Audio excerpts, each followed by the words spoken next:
শরীফ উসমান হাদি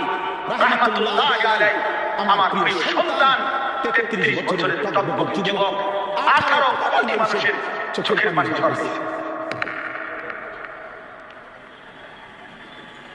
এক যুবক, এক নওজোয়ান, অথচ লক্ষ আলেম,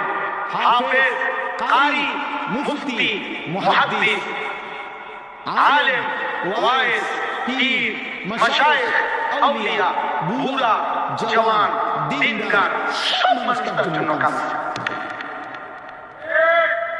আমার 75 বছর বয়স্ক মা, যে মা আমার কিচ্ছু বুঝে না, এখন মোবাইল তো দূরে থাক, মা আমার কথাও বোঝে না, একবারে অসুস্থ মা, মা আমার আজকে বিকালে দিয়েছে ফুলাটা কি হলো, ফুলাটা কি হয়েছে,